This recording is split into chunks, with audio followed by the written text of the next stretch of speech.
पुढच्या 8 दिवसात एकही ई व्हेकल कडनं GR नुसार टोल माफी ज्यांना पात्र असतील त्यांच्याकडनं टोल वसूल केला जाऊ नये। अध्यक्ष महाराज, हा प्रश्न आपण वाचलात अध्यक्ष महाराज।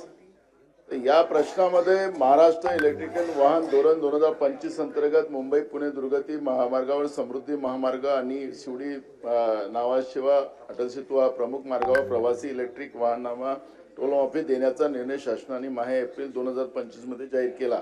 हे खरे आहे का? आपण म्हटलं खरे आहे।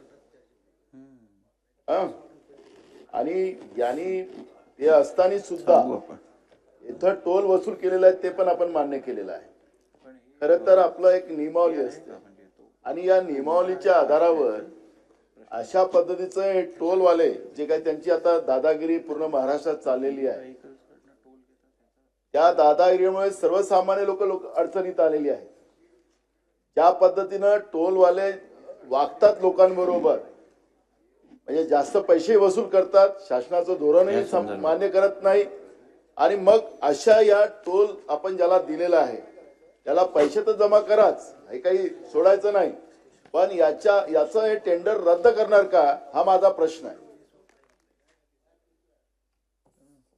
अध्यक्ष महोदय, हा जो विषय आहे हा इलेक्ट्रिक वाहनांना त्या ठिकाणी एक प्रमोशन मिळालं पाहिजे, प्रदूषण थांबलं पाहिजे, या दृष्टिकोनातून टोलमध्ये सूट देण्याच्या संदर्भातलं हे धोरण आहे।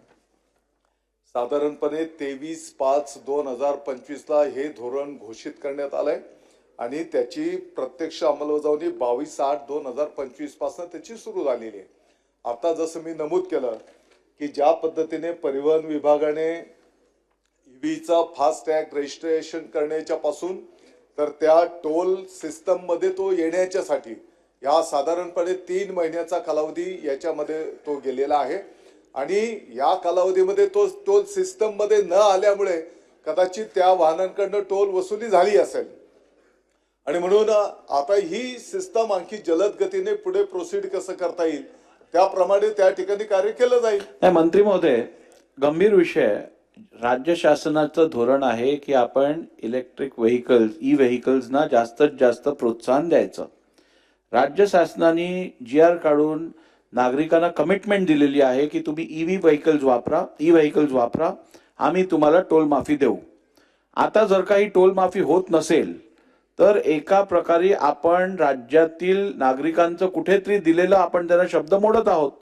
त्यामुळे या संदर्भात त्वरित पुढच्या 8 दिवसात सांगतो पुढच्या 8 दिवसात एकही ई व्हेकल कडनं GR नुसार टोल माफी ज्यांना पात्र असतील त्यांच्याकडनं टोल वसूल केला जाऊ नये, एक। आणि नंबर 2, आपल्याकडे चार्जिंग स्टेशन्स फार कमी आहेत ई व्हेकल्ससाठी। आपल्याला 120 वॉटचा चार्जिंग स्टेशन किमान तयार करायला लागेल जेणेकरून आपल्या गाड्या 25 ते 30 मिनिटात चार्ज होतील। सध्या 30 वॉटच्याच आपल्याकडे चार्जिंग स्टेशन्स आहेत, त्या चार्ज करायला जवळजवळ 8 तास जातात। तर या संदर्भात पण शासनाने त्वरित कारवाई करावी। अध्यक्ष महोदय, सांगितलं ना 8 दिवसात। जसं आणि जो टोल वसूल केला गेला आहे GR निघाल्यानंतर मुदतीनंतर जर का टोल वसूल केला गेला असेल तर तो टोल ज्यांच्याकडनं घेतला असेल त्यांनी पुराव्यानिशी आपण परत द्यायची व्यवस्था करावी। अध्यक्ष महोदय, आपल्या निर्देशाप्रमाणे बैठक घेऊन त्या ठिकाणी नियोजन केलं जाईल। तरी पण मला आपल्या निदर्शनास आणून द्यायचा आहे की हा निर्णय 23/5/2025 ला शासन निर्णय निघाला, परंतु त्याची अंमलबजावणी ही 22/8 पासून ऑलरेडी सुरू झालेली आहे। मध्यंतरीच्या 3 महिन्याच्या कालावधीमध्ये आपण जे काही निर्देशित केलं त्याप्रमाणे बैठक घेऊन त्याही मंत्री महोदय, एक मिनिट मंत्री महोदय, याच्यात एक सुस्पष्टता यायला पाहिजे। शासनाने GR काढला म्हणजे ती शासनाचं धोरण झालं, पॉलिसी झाली। धोरणानुसार जर का त्यानंतर एका गाडीकडनं पण आपण टोल वसूल केला गेला असेल तर ते मला वाटतं कम्प्लिटली संपूर्णपणे बेकायदेशीर आहे। त्यामुळे जर का आपण नियमित तारखेनंतर जर का टोल वसुली केली असेल ई व्हेकल्स कडनं तर त्यांना ती रक्कम परत द्यायची व्यवस्था होणं आवश्यक आहे, नंबर 1। आणि नंबर 2, आपल्याला त्वरित 8 दिवसाच्या आत ही पूर्ण यंत्रणा चालू करून एकही ई व्हेकल कडनं GR अनुसार टोल वसूल केला जाऊ नये. बोला. अध्यक्ष महोदय, आपण देतो, योग्य ते देतो. निर्देश दिलेले आहेत. फक्त जे काही छापील उत्तर आहे त्यानुसार मंत्री महोदयांनी सांगितलं की साधारणतः 3 महिने आम्हाला हे कार्यान्वित करायला गेले. म्हणजे त्यांनी सांगितलं 23/5 आम्ही GR काढला आणि 22/8 त्याची अंमलबजावणी ही 100% टोल माफी लागू करण्यात आली. अध्यक्ष महोदय, माझ्याकडे जे आपले फास्टॅग नंतरचे जे रिसीट येतात त्या रिसीट आहेत. त्या रिसीट मध्ये ईव्हीचा फास्टॅग आहे. आपला सी लिंकला 27/10/2025 ला टोल कापला गेलाय. अध्यक्ष महोदय, 21/10/25 समृद्धी महामार्गाला टोल कापला गेलाय. म्हणजे छापील उत्तर काय आहे की 22/8/2025 नंतर ईव्हीचे आम्ही अजिबात टोल माफी झालेली आहे. अध्यक्ष महोदय, माझ्याकडे रिसीट आहेत. पाहिजे तर मी त्या रिसीट द्यायला तयार आहे. एक रिसीट ही माझ्याकडे आलेली आहे. अशा हजारो ईव्ही मालकांची सरकारकडनं कुठेतरी फसवणूक होते. एक तर टोल ऑपरेटर फसवणूक करतायत किंवा सरकार ईव्ही मालकांची फसवणूक करते. यावर कडक कारवाई झाली पाहिजे. ठीक आहे. अध्यक्ष महोदय, आपण जे काही निर्देश दिलेले त्याप्रमाणे त्याची अंमलबजावणी केली जाईल. बोला. बोलण्याची संधी दिली त्याबद्दल प्रथमतः आभार.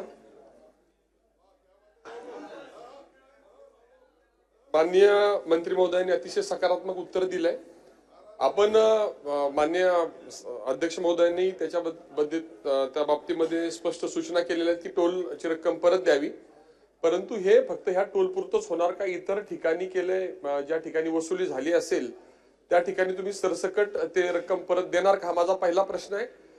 हे जर होऊ नये अशी जर आपल्याला सगळ्यांना काळजी घ्यायची असेल तर ह्याच्यामध्ये काही दंडात्मक कारवाई आपण संबंधित टोलच्या चालकावर करणार का?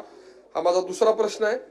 तिसरा माझा एक विषय जनरल सगळा आहे की ज्या ठिकाणी राज्यामध्ये MSRDC आणि वेगवेगळ्या व्यवस्थांच्या माध्यमातून टोल चालतात त्या ठिकाणी अरेरावी केली जाते. रस्त्याच्या दर्जा चांगला नाहीये, दुरुस्ती केली जात नाही, त्याच्यातल्या अटी शर्ती पाळल्या जात नाहीत. तर अशा अटी शर्ती न पाळल्या जाणाऱ्या टोलवर आपण तक्रार आल्यास कारवाई करणार का? हा माझा दुसरा प्रश्न आहे. आणि साहेब, एक स्कोपचा बाहेरचाही प्रश्न विचारतो पण तो सर्वसामान्यांच्या दृष्टीने अतिशय महत्वाचा आहे. टोलची सेंटर्स ही सगळ्या आपल्या पोलीस व्यवस्थेला सगळी वाहनं अडवण्याची एक केंद्र झालेली आहेत.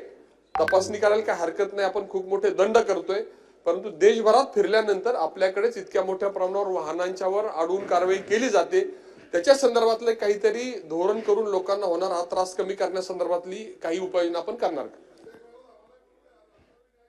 अध्यक्ष महोदय, जसं मी पहिल्याच उत्तर देताना सांगितलं की इलेक्ट्रिक वाहनांना टोलच्या संदर्भामध्ये धोरण आहे हे 3 द्रुतगती महामार्गांच्या साठीचं आहे. आणि म्हणून आपण ज्या काही सूचना केलेल्या आहेत त्या टोलच्याही संदर्भामध्ये जिथल्या तक्रारी असतील त्या तपासून घेतल्या जाईल आणि योग्य त्या सूचना केल्या जातील.